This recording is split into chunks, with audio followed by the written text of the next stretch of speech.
Hi folks, I'm in the process of replacing the battery in our Sprinter 3500 base chassis.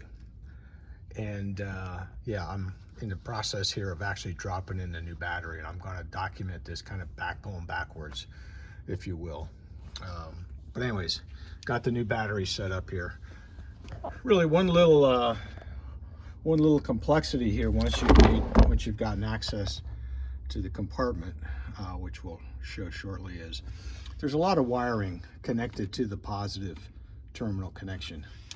And you know, it's not as daunting as it looks. All you really need to do is disconnect the one positive lead, and then just kind of move everything out of the way. Now what I did is I just have a string holding this up in position so that I've got clearance to drop my battery in here. And I have the ground, or the negative lead, you know, just set up here over the brake cut. This is a Group 49 battery. In my case, this is the diesel engine, the V6. You know what and by the way, this is a 2015 Sprinter.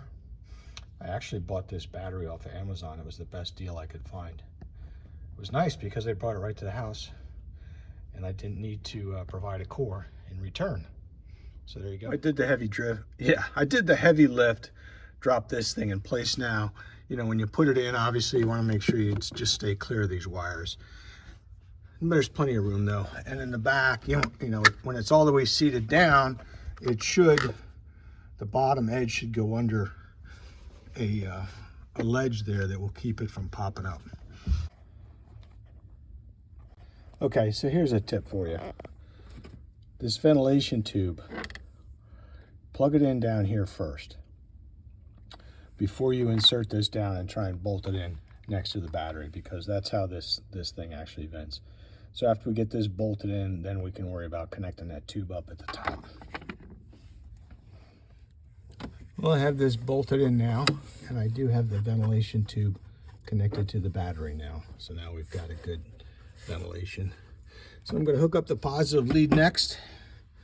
So all you really need to do is remove this. I'm going to take my string off, just fold this whole thing down in here, and you know, obviously the main thing will just go right on here. So I'll be back in a second once I've done that. Okay, I've got the positive on there now. There's only one bolt to tighten. And then there is a cover that goes on. Pop that back in place. There we go. And now we can go ahead and hook up the negative lead. I'll do that, and I shall be right back. Got that negative lead back on. As soon as I connected it, I could hear some noises happening in the dash, so I know we have power again. And I guess it's worth just going to grab my key and starting this thing before I start buttoning everything up. Okay, well, I did start it up. Everything works fine. So what we got to do now is kind of button up put everything back together. If you're not aware, I'm working kind of in the driver's footwell here. There is a cover that goes over this. There are four screws that hold it in. I can't tell you what type of screw bit this is, but it's kind of a six prong affair. I don't know if that's a Torx or what it is, and don't ask me what size, but I did find something that works. I actually fully removed the 4 screws because I had a little trouble sliding the plate off without doing that.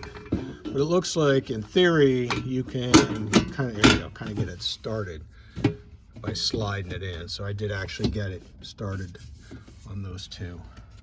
So I'll go ahead and get all 4 of these tightened down now. And with that installed, we can reinstall the rubber floor mat that was here. So I will do that next. The rubber floor mat is back in. You can see that. Now the last thing we have to do is install this little trim piece that actually holds that floor mat in place. And again, there's 3, I think they're Torx screws of some type that go in there. So all you gotta do is reinstall those, and we're pretty much done.